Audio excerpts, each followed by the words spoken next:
Com o passar dos séculos, mudamos nosso modo de ver o mundo. Com novas formas de vermos o mundo, surgem novos modelos sociais e psicológicos nos quais nos baseamos para constituir o nosso modo de vida.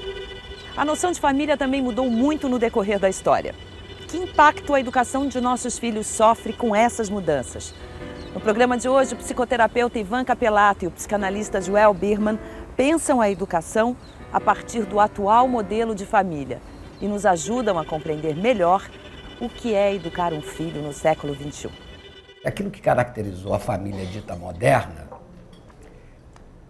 diferente da família pré-moderna, é o fato de que a família moderna, eu estou falando da família que se constitui no século XIX, eu vou falar brevemente disso para pontuar as diferenças da nossa família atual, foi o fato de que efetivamente você criou uma família restrita, onde você tinha o pai, a mãe e os filhos, você não tinha as gerações anteriores, como na família pré-moderna, a família extensa, não é isso? E toda a energia da família estava centrada e concentrada no investimento maciço das figuras dos pais sobre a figura dos filhos. A noção de família composta por pai, mãe e filhos é recente. Durante mais de 2 milênios, a família se organizou nos moldes da família da Roma Antiga, onde grupos grandes de pessoas, ligadas por diversos níveis de parentesco, circulavam ao redor de um chefe patriarcal. Foi com a urbanização do século XIX que a família diminuiu e passou a ter a configuração que conhecemos hoje. Essa organização da família, ela criou certas características interessantes. Todo o investimento familiar era feito em nome da prole, né? As crianças representavam o futuro da nação. Os pais se sacrificavam em nome dos filhos, evidentemente, mais a mãe do que o pai, pois, aliás, o Freud também nos disse de que as mulheres pagaram um preço mais caro do que os homens no processo civilizatório moderno. A partir dos anos 50 e 60, nós fizemos uma grande revolução, né? A revolução feminista que transformou a ordem da família. Isto é, as mulheres começaram a dizer: estou cansada de ser só mãe.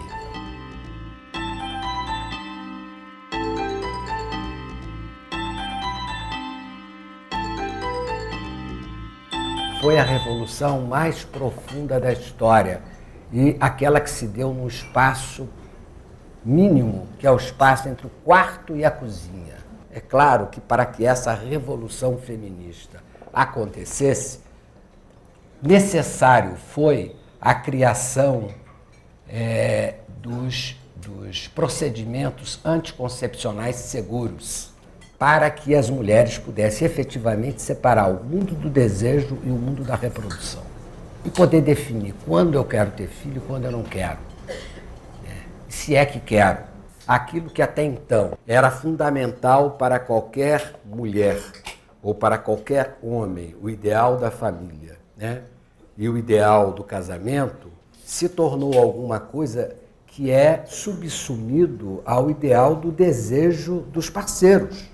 Isto é, eu quero estar casado com alguém, né, ou ter filho com alguém, se ele ou se ela consegue ser um promotor da minha expansão em outros domínios. Se ele me atrapalhar, eu não quero mais. Ninguém vai ser pai ou mãe, mulher ou marido por obrigação, no sentido de que a família é uma coisa ideal e idealizada. Foi essa mudança que vai mudar, criar uma nova forma de organização familiar. Nós vamos ter, seja o crescimento das famílias monoparentais hoje, né? Isto é, famílias que têm o filho que vive só com o pai ou só com a mãe, por exemplo. Ou nós vamos ter essas proles em que se mistura uma ex-prole do novo marido, a ex-prole da nova mulher, e você não sabe bem ali dentro quem é a autoridade, se é o padrasto, se é o pai, se é a mãe, se é a madrasta. Quer dizer, há uma espécie de diluição da autoridade. Ao ser exposta já nos seus primeiros anos de vida à autoridade dos pais, expressa através de punições e aprovações, a criança acaba assimilando internamente os seus padrões morais e controlando impulsos que não seriam socialmente bem aceitos. Forma-se assim o superego ou o supereu, que é a capacidade de não usarmos nossa raiva, nossa sexualidade e a nossa inveja na hora em que bem quisermos. Toda essa experiência primária da relação da criança com a família, onde essas instâncias psíquicas e esse tal do supereu se constituía, ele foi deslocado para essas escolas maternais ou creches. Entretanto, as escolas maternais e as creches não acolhem as crianças do mesmo jeito que os pais antigamente. Existe hoje uma espécie de confronto entre família e escola, sobretudo escolas secundárias. Por quê? Porque a família quer que a escola fique com a socialização total das crianças. E as escolas dizem assim, eu não posso, eu não aguento, eu não tenho estrutura para isso. Eu posso fazer a socialização secundária, eu não posso fazer a socialização primária. O processo pelo qual aprendemos a nos comportar de modo a sermos aceitos pela sociedade é chamado de socialização. Para o sociólogo francês Pierre Bourdieu, nossa personalidade é formada na socialização primária, feita pela educação em família. Então, quando entramos na escola, vivemos a socialização secundária, na qual aprendemos a conviver em grupos a partir das bases de socialização dadas em casa. Até a década de 60, estas duas instituições, família e escola, estiveram bem separadas e cada uma com um papel bem definido na formação do indivíduo. Mas hoje, os papéis parecem estar embaralhados. Houve uma crise, há uns 3 anos atrás, numa escola secundária no Rio de Janeiro, exatamente em torno da questão da autoridade, que era o fato das crianças terem ido com a escola fazer uma excursão em Ouro Preto. Aí chegaram lá, uma garotada resolveu fumar maconha. Né? Resolveu fumar maconha, a escola falou, é proibido fumar maconha, não pode fumar maconha na excursão. E efetivamente, a escola castigou os garotos, castigou no sentido de dizer, olha, a norma é não fumar maconha. E os pais foram, deram proteção às crianças contra a escola, criaram um problema, e que eu acho que é um problema em torno desse ponto que eu estou insistindo aqui. Né? Quem dá a socialização primária? É a escola ou é a família? A minha pergunta é a seguinte, você falou bastante sobre a mulher que saiu de casa, foi para o mundo, foi procurar uma realização profissional. E hoje já está feito. Eu sou uma dessas mulheres, eu sou realizada profissionalmente, tenho filho, eu tenho o instinto materno aguçado. E muitas pessoas falam, o importante é a qualidade da convivência e não o período que você fica com os filhos. Outros dizem que não. Até que ponto eu posso continuar com a minha realização profissional e ainda ter filhos criados com o interior não tão vazio? Evidentemente que não há nenhuma oposição entre ser mãe e ser mulher. Seria um absurdo, né? O fato de que as mulheres busquem essa espécie de realização profissional, igualdade de condições com os homens, é fundamental. E isso não tem volta. Essa transformação histórica que aconteceu não tem volta. Porque, a rigor, ser mãe e ser pai, mais do que duas pessoas, são duas funções. Uma mulher pode funcionar como pai e como mãe, como função paterna e função materna. E um homem pode perfeitamente realizar a função materna e a função paterna. Os homens poderiam ter criado uma espécie de reequilibragem entre a ausência de um e a presença do outro, no sentido da realização das funções. Ou a gente pode também supor que, na medida em que essas creches ou escolas maternais realizem essa função materna e paterna de uma forma plena, que não sejam meramente funcionais no sentido esvaziado do que seja essa função, né? De uma maneira que não seja estandartizada, mecanizada, essa função pode ser realizada perfeitamente, né? Então, não há nenhuma razão de achar que a atividade profissional está retirando alguma coisa da relação com os filhos. Me parece que a intensidade da relação é mais importante que a quantidade. Né? Isto é, se à noite, por exemplo, apesar do pai trabalhar o dia inteiro, se ele senta com a criança, conversa com a criança, revê os deveres da escola, ele vai dar uma presença que vai suprir todas as ausências dele. O que acontece é que os pais não fazem isso, por aquele processo de delegação de responsabilidade a que eu me referi. Então, se eles fizerem esse tipo de atividade, que é aparentemente uma coisa ínfima, diariamente, cotidianamente, eles vão dar uma restauração e uma presença no mundo da criança ou do adolescente que é fundamental. Só que eu acho que o processo de delegação, de mandar para a escola, de mandar para o terapeuta, de mandar para o médico, de mandar para o fonoaudiólogo, levou a uma espécie de esvaziamento da responsabilidade parental. Então eu acho que a questão da qualidade é mais importante que a quantidade.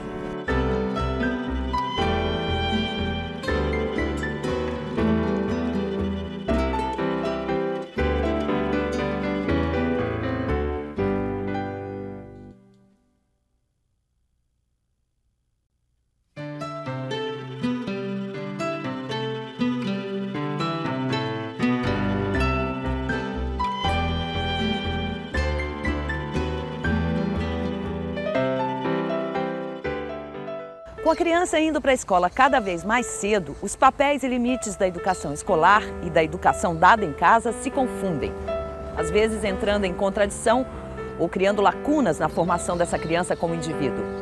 Se fica difícil para os adultos saberem de quem é a responsabilidade na educação de seus filhos, para a criança a dificuldade é ainda maior. Nós criamos instituições para fazer uma substituição disso e instituições que nem sempre funcionam a contento do ponto de vista do seu investimento afetivo. Isso provoca um certo abandono nas crianças e nos jovens. Isso provoca o que eu chamo de um processo de precariedade dos processos de investimento narcísico. Elas são, por um lado, preparadas para o vestibular desde 2 anos de idade, mas elas afetivamente são pouco investidas. Afetivamente elas são pouco investidas. Elas não têm modelos de identificação à mão. No início da infância, a criança toma a si mesma como objeto de amor e experimenta uma sensação de onipotência ao descobrir que pode investir toda a energia em si mesma e em objetos próximos que lhe parecem ser controlados apenas pelo poder do seu pensamento. É com estes atos que a criança começa a esboçar o seu eu, o seu ego. Freud denominou esta fase como investimento narcísico da infância. O desenho é a expressão da vida mental daquela criança. Essa vida mental foi construída na relação com a mãe desde que a criança nasceu. E então isso a gente vai poder ver no desenho, se a criança tem noção da singularidade dela ou se ela não tem. Essa é uma menina que tem 6 anos, de 5 para 6 anos, e a mãe manteve ela grudada na mãe. Olha então o desenho dela, olha, a mãe é uma casa, o corpo da mãe é uma casa. Tudo para ela é a mãe. E então, a mim parece que ela de costas se encaminhando para a mãe, mas numa confusão muito grande com essa mãe. Olha os cabelos, são idênticos. Olha, ela e a mãe aqui. Olhe, por exemplo, os olhos, né, são vazados. É como se ela não tivesse ainda a noção da singularidade, embora tenha desenhado separado. É quase como se fosse uma réplica, né? Se a criança não tem noção de que ela é separada da mãe, ela não tem noção de limites. Então, todos os desejos dela, ela acha que a mãe pode satisfazer. Sabe? É como se o seio fosse a extensão da boca. Isso, mais tarde, seria assim, como se o ambiente, se o mundo existisse para satisfazer os desejos dela. Aos poucos, a criança já vai tendo percepção de que a mãe não é a continuidade do desejo dela, de que a mãe também tem o pai, tem os outros irmãos. Por exemplo, essa é uma criança de 3 anos que ela se desenhou assim. Essa criança já tinha noção de separação, é bem claro. A qualidade da relação afetiva, principalmente afetiva que ela teve com a mãe, pode se expressar na afetividade dela, no sorriso. É um menino. E aqui é a casa que ele desenhou. É uma casa que ele dizia que era uma casa barco, que tem um fogão, não é? Então é uma casa cheia de alegria, assim como esse menino. E ainda estava chovendo e ele estava protegido dentro da casa. Então a gente pode dizer que ele tem uma boa constituição de ego e também que ele tem um superego cuidador, vamos dizer. Se a pessoa não tem noção nem do próprio limite, de que ela acaba aqui, o mundo começa ali, ela não pode ter noção de que existem limites, e limites até onde ela pode ir, até onde ela não pode, né? Efetivamente, nós assistimos, nas últimas 3 décadas, o surgimento de um tipo de adolescente caracterizado por uma grande transformação visual, né? Ele anda com esculturas pelo corpo, né? Brincos, piercings em diferentes lugares do corpo, né? Até nos órgãos genitais, na língua, né? Quer dizer, há toda uma esculturação por piercings que os jovens passaram a fazer, é isso? E, por outro lado, eles restauraram a tatuagem corporal. Eles passaram a usar ostensivamente uma tatuagem corporal, que era uma prática, na nossa tradição, ou uma prática de classes populares, ou uma prática dos marinheiros, né? Que eram os sujeitos que atravessavam os oceanos e marcavam no corpo algumas coisas que evocavam os portos conhecidos para eles não se sentirem inteiramente perdidos no mundo das tormentas. E me parece que se isso está acontecendo, né, é porque alguma coisa no nível de autoestima, da imagem corporal dos jovens, se fragilizou. Segundo Lacan, a criança, ao se olhar no espelho e comparar seu reflexo com a imagem de outra pessoa, percebe em si mesmo e na imagem do outro a unidade que ainda não possui, já que antes disso ele reconhecia-se apenas como partes. Só percebia sua mão, por exemplo, quando ela entrava em seu campo de visão. O que ele vê no espelho é um esboço daquilo que futuramente será seu próprio ego. A construção desse ego está ligada à autopercepção e à capacidade de confiar ou não em si mesmo, a autoestima.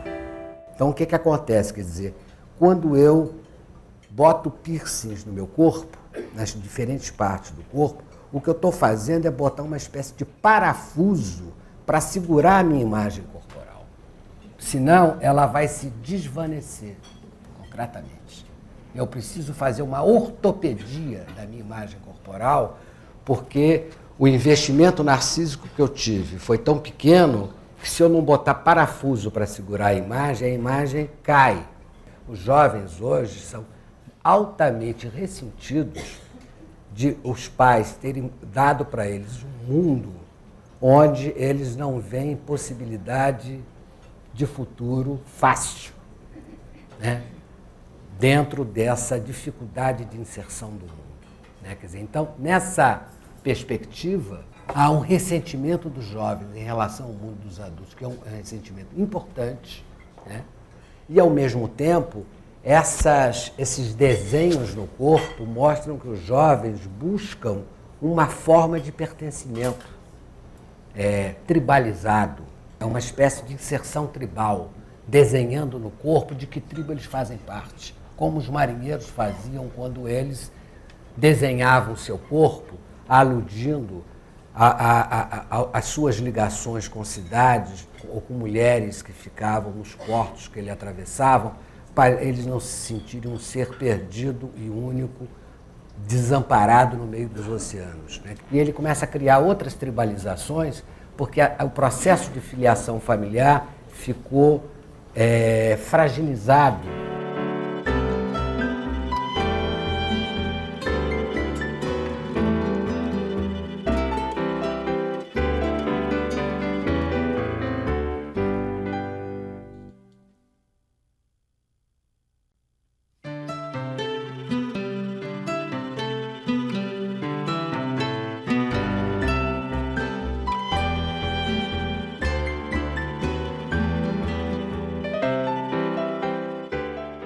Depois da Revolução Feminista, a família não é mais um lugar especialmente voltado para a educação da criança. Elas são colocadas na escola cada vez mais cedo. E o superego, que deveria ser construído na criança pela autoridade e presença dos pais, acaba sendo mal formado. Sem um superego bem formado, a criança cresce na perigosa confusão entre o que é certo e o que é errado. Em 2000, no primeiro Congresso Mundial sobre a Saúde da Criança, a Organização Mundial de Saúde nos premia com uma notícia ruim dizendo: gente, tem pouco lúcido no mundo, tem muito pouca gente com superego, tem pouca gente com superego, tem muita gente pulsional, tem muita gente fazendo mal para os outros, tem muita gente fazendo mal para si mesmo. A saúde no mundo está muito ruim, a política no mundo está muito ruim, tem pouca gente cuidando, tem pouco professor lúcido, tem pouco político lúcido, tem pouco pai lúcido, né? Tem pouca gente lúcida. O que significa isso? Significa que nós estamos cuidando mal das nossas crianças, nós não estamos dando limite. Se vocês lerem o artigo do Jurandir, Dias de Sombra, Dias de Luz, vocês vão ver a descrição que ele faz daquele menino que matou o João Hélio. A repórter pergunta para o menino assim: mas você viu que tinha um menino pendurado no carro? E ele diz: eu vi. Mas você não sentiu vontade de parar para tirar o menino do carro? Não, porque alguém podia bater em mim.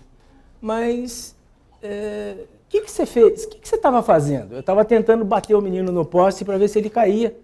E você não pensou que esse menino podia ser seu filho? Não, eu não tenho filho.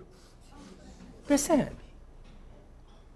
O que esse menino está dizendo? Esse menino está dizendo o horror de não ter o sentimento de alteridade. Ele não sabe perceber o que é o outro, o que é o outro, o que o outro sente. Ele não sabe se ver como um outro, ele não sabe se colocar como um outro. Ele não sabe imaginar que o outro existe em função dele, que ele existe em função do outro. O outro é aquele que me lesa, não importa quem seja o outro. Meu pai, minha mãe, meu irmão, meu vizinho, o estranho na rua, o anônimo, o menino que está pendurado no carro.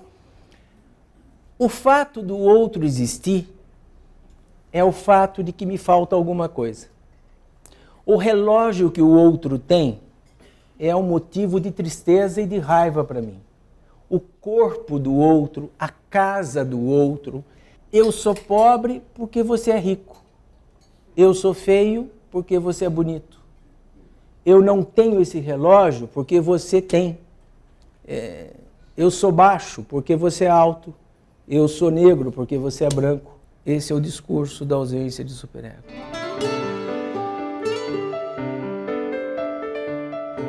É só o limite que gera o superego? Não. Existe uma outra coisa, uma outra forma do superego nascer, mas ela é um sorteio complicado, que é a resiliência. Eu tenho um amigo que é um juiz de direito de mão limpa, que tem uma história muito bonita. Ele não está aqui hoje, ele está viajando, mas eu pedi licença a ele para contar a história da vida dele. É um jovem juiz que decidiu ser juiz desde pequeno. Ele vem de uma família humilde e é um filho caçula de 2 irmãos mais velhos. E o irmão mais velho e a irmã mais velha eram muito complicados, muito sem limites, davam muito trabalho aos pais.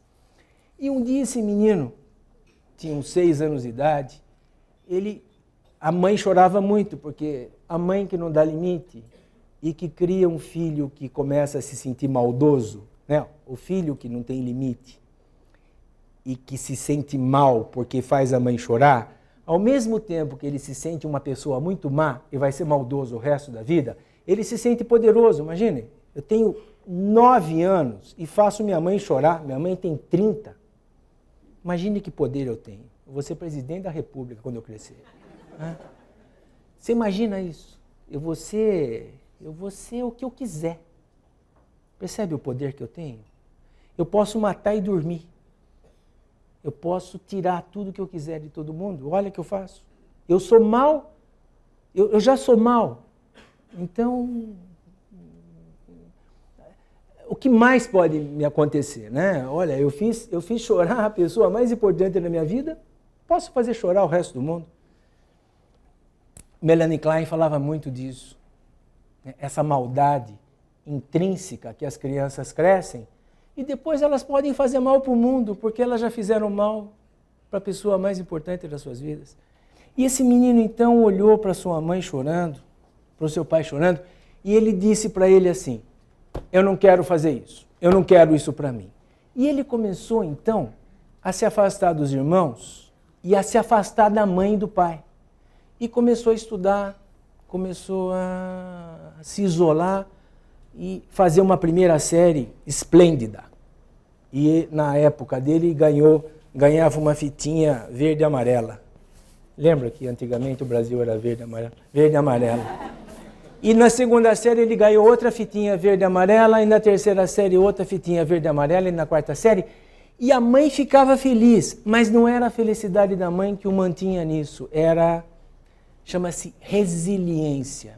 Resiliência é a capacidade que alguns poucos seres conseguem fazer assim. Eles passam a ser autores do próprio superego. Eles passam, por algum motivo, a suportarem as suas próprias pulsões, e ele fez isso com a infância, com a adolescência, e não teve nenhum prejuízo na fase adulta. É um bom juiz, é um bom marido, é um bom sujeito, cuida de um monte de coisas, é um excelente cuidador. A gente dá o nome de resiliência, que é uma outra forma de aquisição de superego, sem muito prejuízo para a personalidade.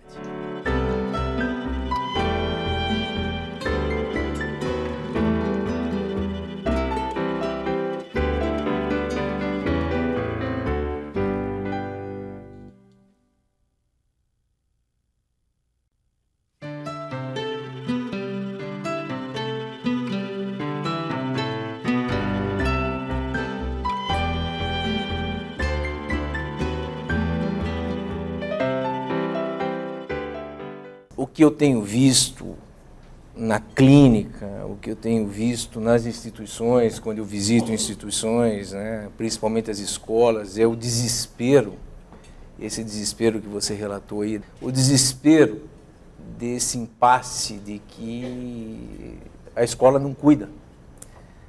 E o que resta à escola é ficar mesmo, desde o início que ela recebe a criança, ficar preparando a criança para esse futuro intelectual, para esse futuro estúpido aí do vestibular, porque não há espaço para esse cuidado. E eu fico preocupado com a empregada doméstica, que passa o dia com algumas crianças dentro de casa, sem poder de ser uma cuidadora e sendo cobrada para ser. E o professor na sala de aula, e o tio, e enfim, e o pastor também.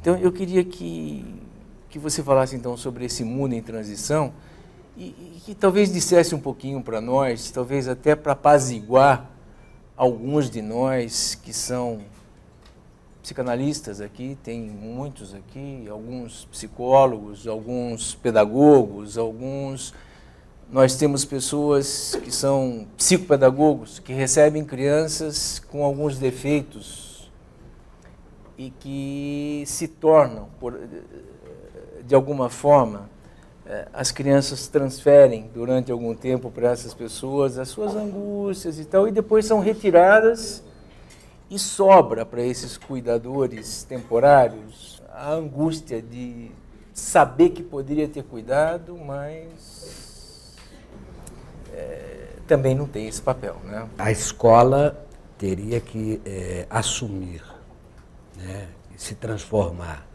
né, numa outra coisa para que ela pudesse efetivamente criar parâmetros de autoridade, né, para as crianças, né, padrões de interiorização, né, quer dizer, de não ser apenas um lugar onde as práticas de ensino, de formação intelectual se dessem, mas que tivesse ao mesmo tempo todo um papel na constituição afetiva da criança, né? Quer dizer, então, nesse sentido, a escola ela tem uma posição axial, né, dentro desse processo de tentativa de restauração simbólica. Agora, me parece também que as outras atividades ditas técnicas, né, você enumerou muito bem, você falou, no médico, no dentista, no fonoaudiólogo, né, quer dizer, no psicanalista, no psicólogo, habitualmente, por uma espécie de... Essas figuras são objetos de transferência, né, as crianças pedem uma proteção diante do ababá, diante do desamparo em que elas estão, né? De forma que me parece que essas práticas técnicas, a gente deveria talvez ultrapassar o princípio de apenas um exercício técnico nessas atividades, exatamente para poder contemplar essa dimensão de queixa, né, e de transferências que essas crianças apresentam, isto é, o dentista, o médico, seja ele pediatra ou não, quer dizer, o psicólogo, o psicanalista, né, não tratar o discurso das pessoas sem que ele tente, ao mesmo tempo, mexer alguma coisa em termos daquelas relações reais em que aquelas coisas estão acontecendo. Esse que eu acho que é o ponto importante. Viu? Às vezes tem um escrúpulo, uma espécie de... Isso acontece muito. A ética profissional, né? Quer dizer, do psicanalista, por exemplo, de que, não, isso eu não me meto, o meu problema aqui é o que o sujeito me diz ou não me diz, eu não boto a mão na realidade. Né?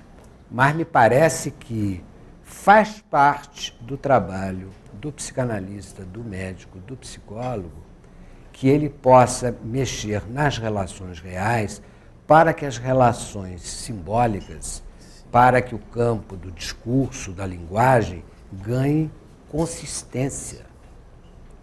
Senão a gente vai estar tratando das pessoas no nível de uma linguagem esvaziada.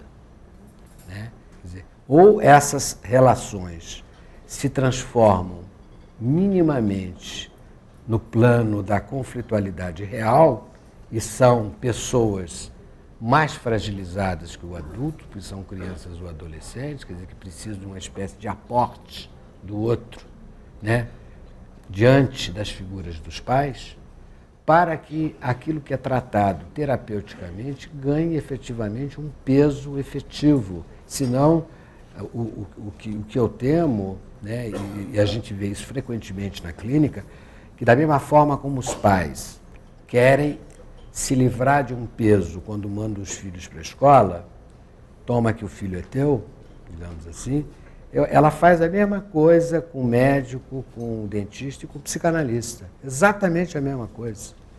Ela quer se livrar de um problema, é como se o meu filho está no analista, então eu não preciso mais me preocupar com isso. Se o meu filho está na escola, eu não preciso mais me preocupar com isso. O médico que cuide disso ou cuide daquilo. Então, me parece que tem que haver uma espécie de retorno para as figuras parentais, para a família, no sentido de um retorno àquilo que a gente poderia chamar de uma certa responsabilidade. Né? Uma responsabilidade simbólica, né? E me parece que instaurar processos de responsabilidade ou colocar pessoas diante das suas responsabilidades, me parece que é aquilo que, no meu entender, define o que há de mais precioso no ato psicanalítico contemporâneo, que é o ato do sujeito se defrontar com a tua responsabilidade. Né? Nós já passamos da época em que o psicanalista era uma espécie de caçador de crimes. Né? Você ficava procurando quem era o criminoso, não é isso? Quer dizer, decifrador, buscar o oculto. Hoje em dia, o que nós queremos é que o sujeito se responsabilize por aquilo que ele é e pelo que ele faz.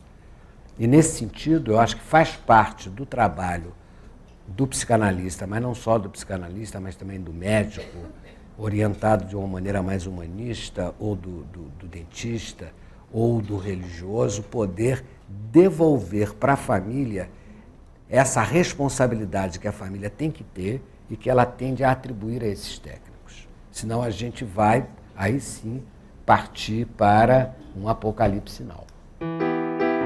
Uma coisa que mexe muito comigo é a precocidade da sexualidade na adolescência. Antigamente, essa experiência se buscava mais tarde, e hoje você vê isso com 12, 13 anos. Então, eu queria saber um pouquinho da sua opinião a esse respeito. A rigor, a gente tem um processo cada vez mais precoce do surgimento do erotismo dos jovens, do adolescente, né? Quer dizer, como se a puberdade ficasse cada vez mais precoce, tanto para as meninas quanto para os meninos. Há uma diferença de como esse processo acontece no Brasil e de que acontece fora do Brasil, né? Quer dizer, no Brasil a gente tem um processo de precocidade sexual muito maior do que a gente vê em algumas sociedades europeias, particularmente uma que eu conheço um pouco mais, que é a sociedade francesa. As crianças, elas são muito menos sexuadas precocemente que os nossos jovens. A que se deve isso? Os rituais de autoridade na sociedade europeia são muito mais mantidos que no Brasil, né? Isto é, esse negócio, por exemplo, que a gente tem, que é um ritual costumeiro, né? Por exemplo, vai ter amigos vão jantar com a gente em casa, né? Aqui na nossa tradição, geralmente, as crianças participam do jantar. A gente acha que não pode dizer para eles que está na hora de dormir, né? Na sociedade europeia francesa não tem isso, não. Está na hora, jantou antes, vai para a cama, tem escola no dia seguinte. Quer dizer, tem uma ritualização de alguns processos de autoridade, apesar de todo esse esvaziamento mais geral, que faz com que, de alguma maneira, não só a hierarquia seja mantida mais, como também, com isso, um prolongamento da própria infância. E me parece que, no caso do Brasil, quer dizer, em que essa indiscriminação é colocada,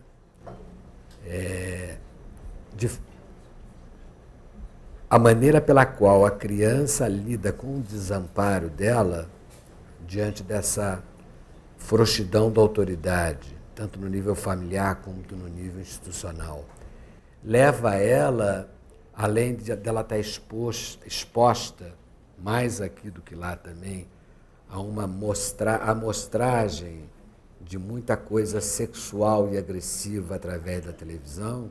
Eu acho que isso entra não como causa primordial, mas como exemplos que entram pela janela cotidianamente, né, no mundo infantil, até mesmo porque a babá, que não tem autoridade, bota as crianças para ver televisão para ela se ficar livre, né, dela poder fazer outras coisas melhores do que cuidar da criança, quer dizer.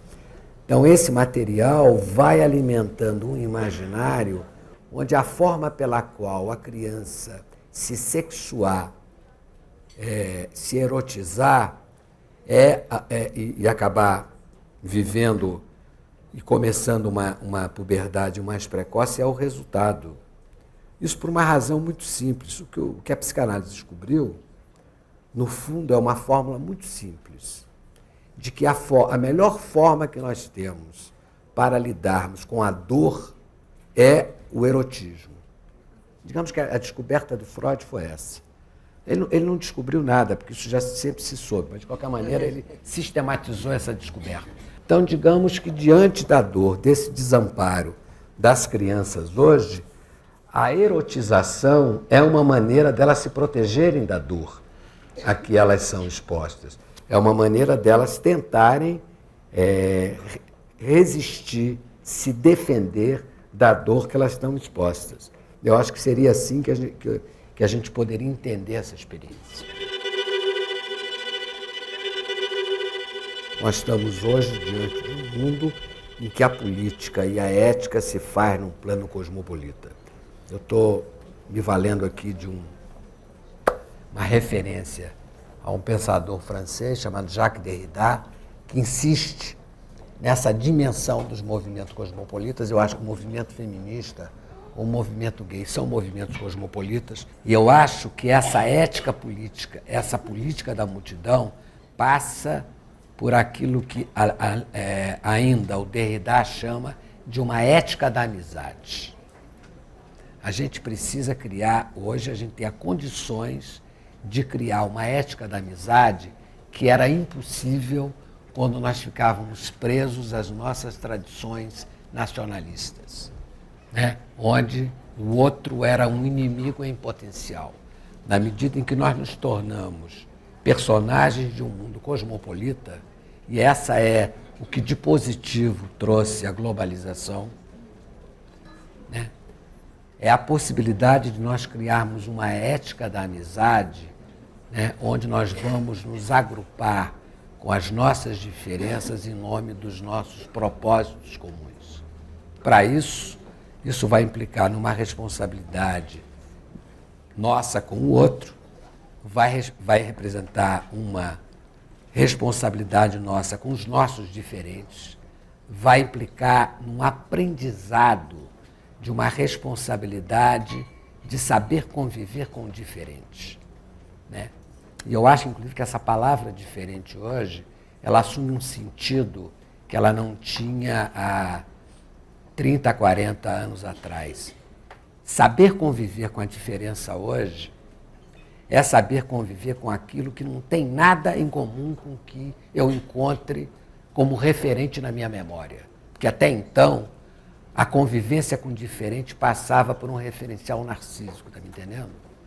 E atualmente me parece que se passa com conviver com personagens tão diferentes que a gente encontra num país continental como o Brasil, ou numa escala mais cosmopolita, e que implica numa certa experiência de poder receber o outro conosco de uma forma marcada por uma terceira dimensão ética, além da multidão e da amizade, que é aquilo também que o Derrida chamava de uma ética da hospitalidade.